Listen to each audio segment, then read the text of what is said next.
Alors, beaucoup de monde le comparait à la grippe saisonnière. Est-ce qu'on peut vraiment le comparer à la grippe saisonnière? Expliquez-nous.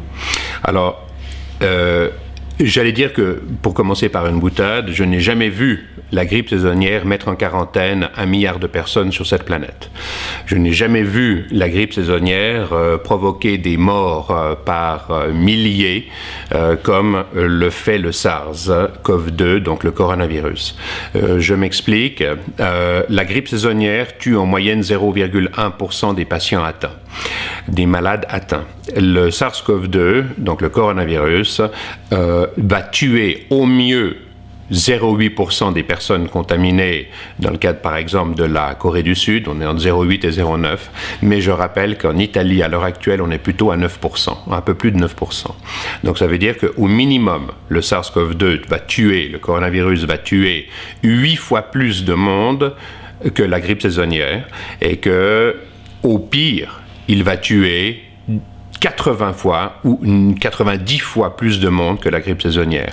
Donc, ça n'est en aucun cas comparable. D'autre part, en termes de sa contagiosité, la contagiosité, donc la capacité du virus à se propager, est mesurée par un indice de contagion qu'on appelle le R0. R0. Ce R0 définit combien est-ce qu'une personne contaminée est capable d'en contaminer. Donc pour la grippe saisonnière, on est à peu près à 1,2. Donc une personne malade va en contaminer 1,2 autres. Dans le cadre de la grippe de 1918-1919, ce R0 était compris entre 1,7 et 2,2. Dans une population qui ne se protège pas, le Covid, la maladie COVID-19 va se propager selon un R0 qui va être compris entre 4,7 et 6,6. En d'autres mots, c'est totalement inarrêtable sans des mesures de confinement qui sont extrêmes. Je rajouterais que les demi-mesures ne peuvent pas assurer un niveau de confinement qui empêche le virus de trouver des porteurs sains. En ce sens que si vous mettez en quarantaine 60 ou 70, 70% donc de votre population, vous allez ralentir la progression de la maladie, mais d'un facteur qui sera compris avec un R0 entre 2 et 3. Mais donc largement supérieur à la grippe saisonnière, influenza, et ça veut dire une chose simple, c'est que vous avez quand même une progression naturelle de la maladie qui est quelque chose d'inarrêtable littéralement. Et que faudrait-il faire finalement pour stopper la progression de la maladie? Alors, comment est-ce qu'on peut stopper la progression de la maladie? Quelque part, il va falloir revenir à la sagesse de nos ancêtres, parce que pour une raison simple, c'est qu'aujourd'hui, bien sûr, on a des capacités d'analyse extraordinaires, on a la biologie moléculaire, on a potentiellement le fait de pouvoir développer des vaccins. Mais le problème, il est très simple, c'est que ça va prendre un temps énorme. Il faudra entre 12 et 18 mois pour développer un vaccin efficace pour le SARS-CoV-2.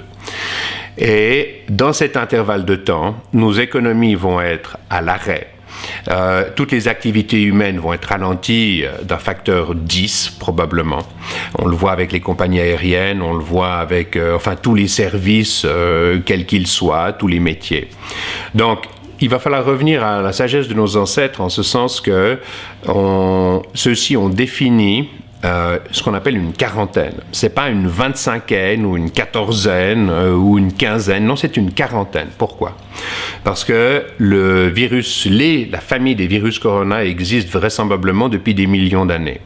Et nos ancêtres qui n'avaient pas les moyens d'investigation scientifique qu'on a aujourd'hui, mais qui avaient un sens de l'observation qui était certainement aussi bon, si ce n'est meilleur que le nôtre, puisque c'est tout ce qu'ils avaient constaté que, et c'est le cas du coronavirus, il y a une période d'incubation qui peut être de l'ordre de 5 à 7 jours, mais qui peut aller jusqu'à 20 jours de façon totalement asymptomatique. Donc on a 20 jours avant le moment où vous aurez les premiers symptômes.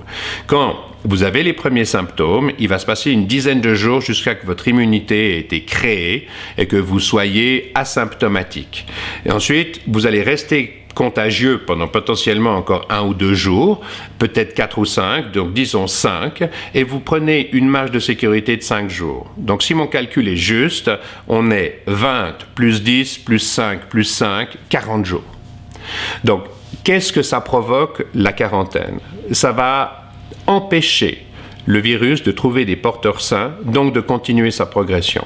Et c'est à peu près la seule façon dont on peut maîtriser la disparition du virus aujourd'hui, plutôt que de ralentir uniquement sa progression.